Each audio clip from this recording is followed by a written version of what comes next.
My boyfriend was considered a Prince Charming in our social circle. But during my birthday celebration on a yacht, he pushed me into the seat just to impress another girl from our university, making fun of my fear of water. Little did he know I suffered from aquaphobia. As a result, I ended up in the ICU, while he managed to win over the heart of the campus belle.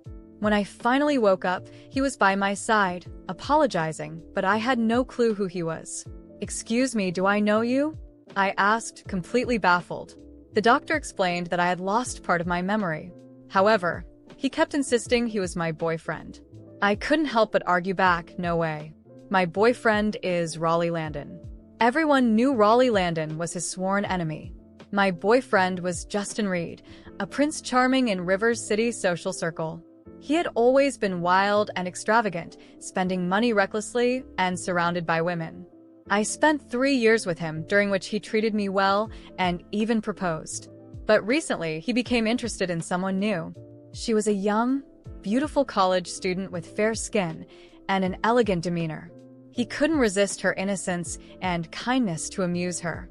He didn't hesitate to push me into the sea on my birthday.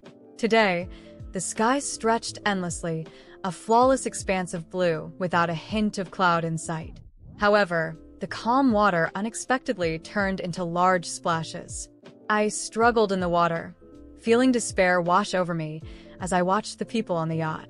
A girl named Jasmine Fox stood on the edge of the yacht in a white dress, her eyes innocent and bright. Seeing my distress stayed in the water. Jasmine delicately covered her lips and smiled sweetly. Her smile was captivating.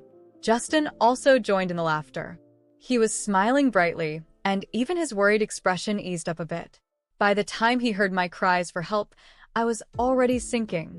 The sensation of drowning was suffocating. I had nearly drowned as a child, and ever since I'd been terrified of water. I hadn't wanted to celebrate my birthday on a yacht, but I couldn't resist Justin's persuasion. However, when I arrived on the yacht, I found not only our usual friends, but also a beautiful stranger. Justin doted on her, serving her drinks and fruit, even giving her the first slice of cake. His attentiveness, which he hadn't shown me in a long time, struck me as odd. I immediately sensed something was wrong, but I never suspected him. It wasn't until he pushed me into the sea that it hit me. Justin had a change of heart. He watched me slowly sinking leisurely, lifting his sunglasses onto his forehead, squinting as he looked at me, struggling in the water, and began to mock. "Stella, are you really that helpless in the water? Quit pretending. Just come up already. Jasmine finds you entertaining enough. No need to keep up the act." The mocking laughter was grating. "Justin, it seems like she really can't swim." Someone yelled out after sensing something was amiss and swiftly tossed a lifeboat to me. But by then my body was already sinking. "Save her, Stella." The scene was chaotic, and several people worked together to rescue me onto the yacht. But even after several rounds of CPR, I didn't wake up. My body gradually grew colder. Justin started to panic, hurriedly taking me to the hospital and rushing me into the emergency room. There, doctors worked tirelessly for over 2 hours before managing to revive me. Justin breathed a sigh of relief upon hearing the doctor say I was out of immediate danger. If things had taken a turn for the worse, he would have been labeled a murderer. While he enjoyed having fun, he certainly didn't want to wind up behind bars. It wasn't until the next day that I woke up in the hospital bed. As I looked at the ceiling and caught the lingering scent of disinfectant, confusion welled up in my eyes just as I moved. A throbbing pain shot through my head. I lifted my hand to my forehead, grunting softly. Justin, who had just returned, spotted me awake and hurried over, gripping my hand eagerly. "Stella, you woke up at last. When you were unconscious the whole night, I feared you might never open your eyes again." I jerked my hand back, suddenly staring at him with suspicion while furrowing my brows. "Who are you?" "Stella, are you joking? I'm your boyfriend, Justin Reed." Justin grabbed my hand again and laughed. However, as he looked into my fearful eyes, mistaking my distress for pretense, his tone gradually grew impatient. "It was wrong of me to push you into the sea, but there's no need for this. You're fine now, aren't you? Boyfriend? What nonsense are you talking about? My boyfriend is Raleigh Landon." I abruptly pulled away from his grasp, clutching a pillow in front of me, glaring at him with sharp, wary eyes. I had no idea who he was. What? Who did you say is your boyfriend? Justin's eyes bulged with anger, and he slammed his fist on the bedside table. Raleigh was his archenemy.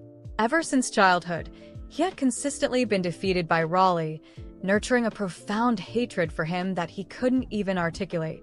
As I looked around the empty hospital room, then at Justin, who was approaching with growing fury, I shouted anxiously, "Don't touch me. I don't know you." My outcry summoned the doctor, seeing how resistant I was to Justin. The nurse escorted him out of the room to wait at the door. The doctor conducted a series of examinations on me, asking many questions. Afterward, he advised me to rest. Justin stood by the door for a while, calming down. As soon as the doctor left, he rushed forward and interrogated. "Doctor, what's wrong with my girlfriend? Why doesn't she recognize me? And how could she claim another man as her boyfriend? She might have experienced some trauma causing memory loss. She might recover after some time, but don't stress her during this period," the doctor instructed. Justin was in disbelief. How could she just forget about him? As soon as the doctor left, Justin barged into the room. He pushed me down onto the bed, his face menacing as he demanded, "All I did was push you into the sea. Do you really have to pretend to have amnesia?" Hearing the commotion, several nurses rushed in, pulling him away. "What kind of boyfriend are you? Don't go in there to upset her. Otherwise, she might never recognize you." The nurse peered through the tiny window on the door and saw me curled up on the hospital bed. She then turned to warn Justin. Justin paid no heed. He wanted to see how long I could keep up the act. Not long after my parents arrived at the hospital, Justin feared the truth about him pushing me into the sea would come out. So, he didn't even tell them I was in the hospital. While the Reed family had considerable influence in River City, the Wright family's power was not to be underestimated. Additionally, the Reed Group still relied on my father's investment, and I served as the chief architect for the company. Justin needed my family's resources and my expertise. Mr. and Mrs. Wright? Just look at Stella. She's putting on quite the act. Pretending not to recognize me, she even grabbed my arm just now. Justin complained to my parents, wearing a smile. My parents were shocked. They hurried to my bedside, pointing at themselves. "Stella, do you recognize us?" They were afraid I might have forgotten them. "Dad, Mom, what nonsense are you talking about? How could I not recognize you?" I laughed at their nervous expressions. They breathed a sigh of relief. Pale and tired face. They felt sorry for me. They caressed my face tenderly and inquired, "Stella, the doctor mentioned you almost drowned. They worked hard to revive you all night. Aren't you afraid of water? What were you doing at the seaside?" However, when I saw Justin coming in, I screamed and hid behind my parents. "Dad, Mom. This person is crazy. Don't let him touch me. Did he say he's my boyfriend? But my boyfriend is Raleigh." I tightly held my mom's hand with a determined look. Upon hearing this, my parents' expressions froze for a moment. They took out their phones and proceeded to show me the photos one at a time, asking for my input. It became evident that I had simply forgotten about Justin and only recognized Raleigh. Jasmine, however, didn't seem to care at all. On the day I was discharged from the hospital, he went to invite Jasmine to dinner. He repeatedly asked Jasmine out, and she finally agreed to go out with him. This time, without any hesitation, he immediately drove to pick her up. His luxurious car attracted a lot of attention at Jasmine's school.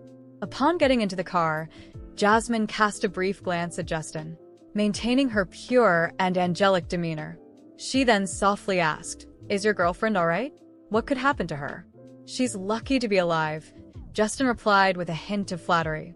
During the whole afternoon, Justin took Jasmine to several luxury stores and spent hundreds of thousands. Finally, he took her to the most expensive restaurant for a candlelit dinner. However, when Justin dropped her off at the school gate, she refused the luxury goods he offered. Justin couldn't resist being drawn to this type of girl. His emotions lingered, and he felt the passion reigniting. Later that evening, he took his friends to the bar to celebrate. Someone congratulated him and wished him to win over Jasmine. Soon, however, his good friend Jackson Daves frowned. "Justin, aren't you about to marry Stella? Isn't this unfair to her? Moreover, she had just been discharged from the hospital. Shouldn't you be accompanying her?" Jackson reminded upon hearing this. Justin raised his eyebrows lightly, chuckled, and said indifferently, "When else should a guy have some fun, if not before marriage? Besides, I've been restraining myself for 3 years. It's not often I can find someone so compatible. So let me enjoy this, all right?" His tone was very casual. After the confusion at the hospital and Justin's persistence in trying to make me remember who he was, things started changing in subtle but disturbing ways. Although I couldn't comprehend how someone could be so cruel as to push me into the sea, I knew there was something darker behind his actions. The feeling of insecurity consumed me, especially when I recalled the way he now looked at me, full of anger and frustration. Even though my parents tried to reassure me, there was something they didn't know, something I couldn't figure out myself. That night, after everyone left and I was finally alone in the hospital room, I started having flashes of memory. Small, disjointed scenes from moments I couldn't understand. A heated argument between Justin and a man I didn't recognize. A black car parked in front of my house for several nights in a row. Justin on the phone, talking to someone about a deal that seemed to involve him much more deeply than I could have imagined. These memories came in fragments, but I knew there was something being kept from me. And it wasn't just the betrayal with Jasmine or the push into the sea. There was a deeper conspiracy unfolding, something Justin was desperately trying to keep hidden.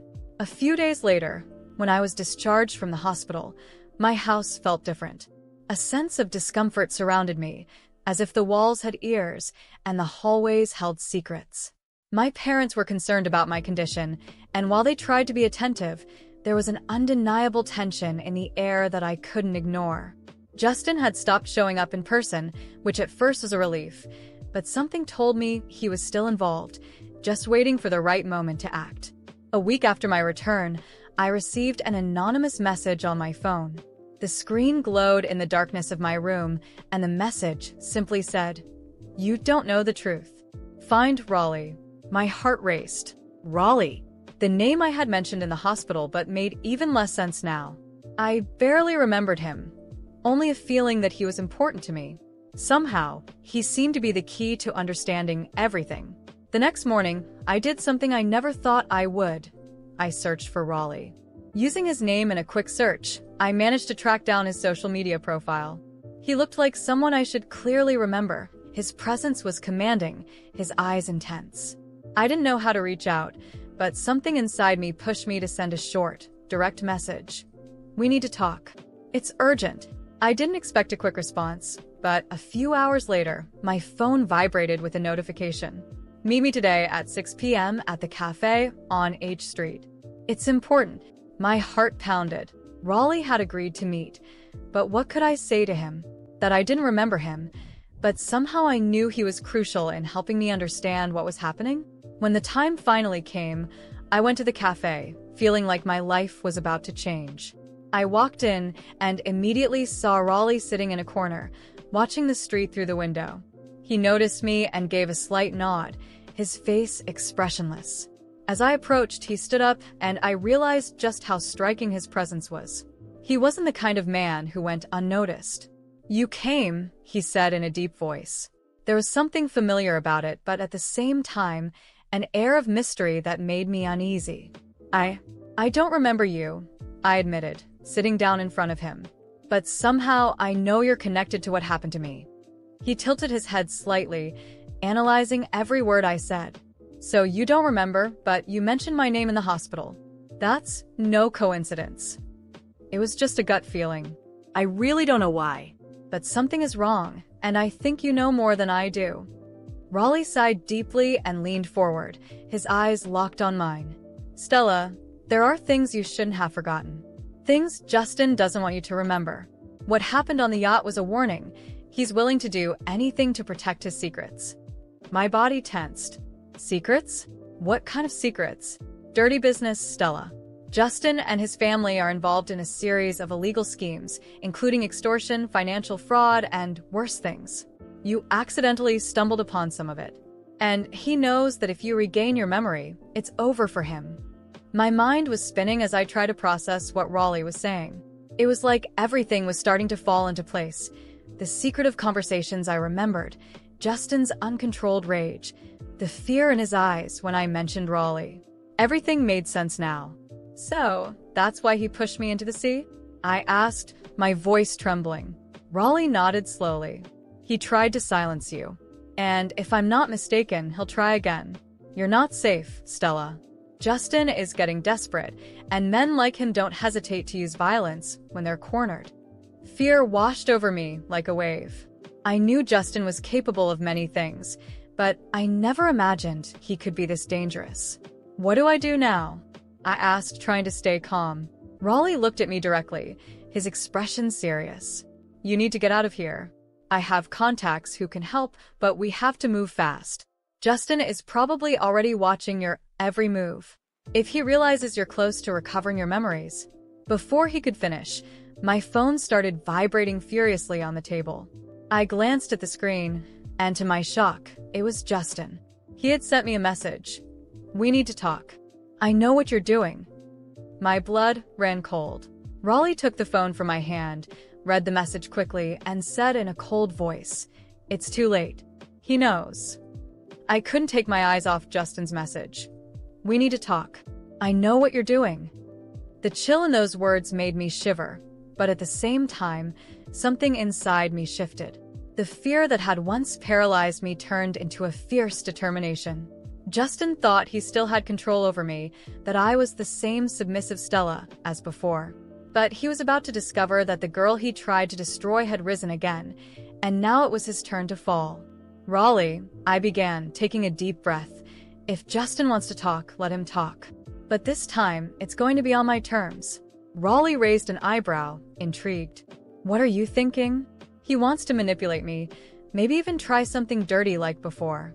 But this time, you'll be there, recording everything.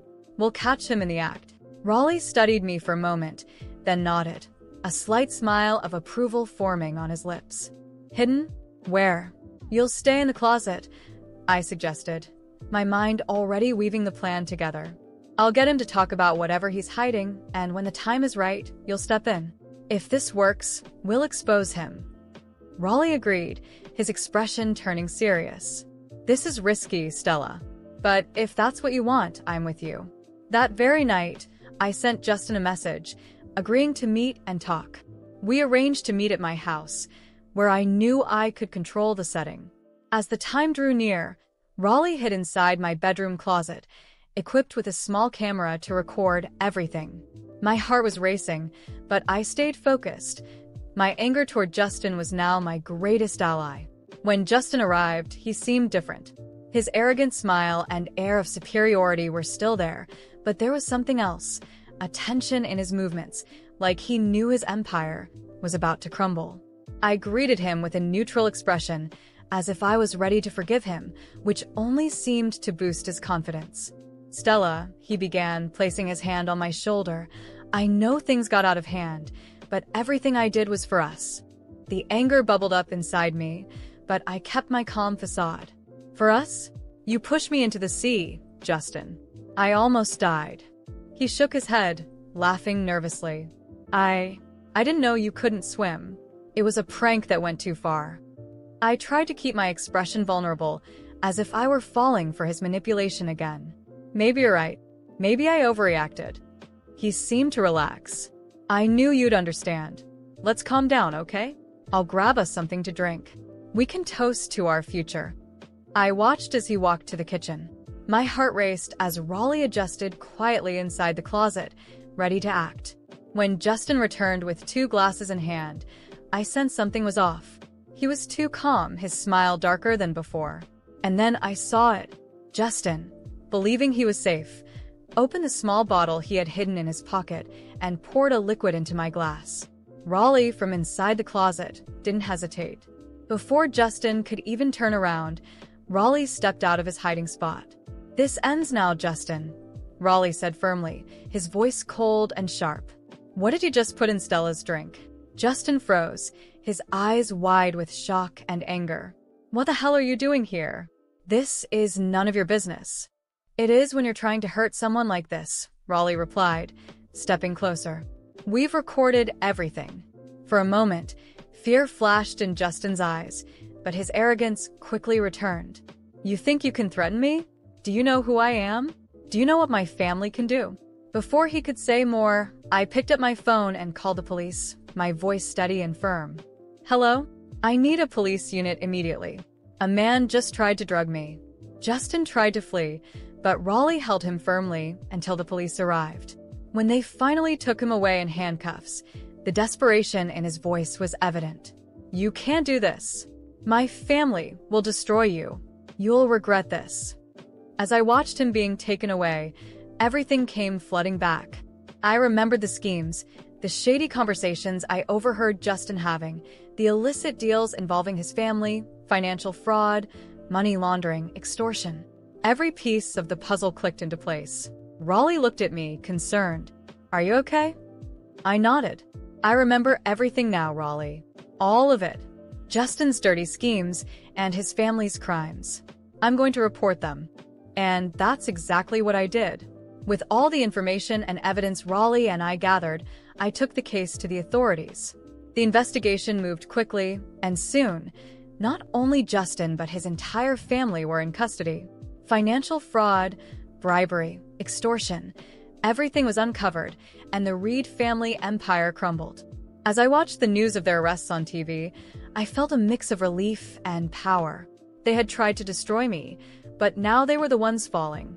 And for the first time in a long time, I felt like I had finally taken control of my life again.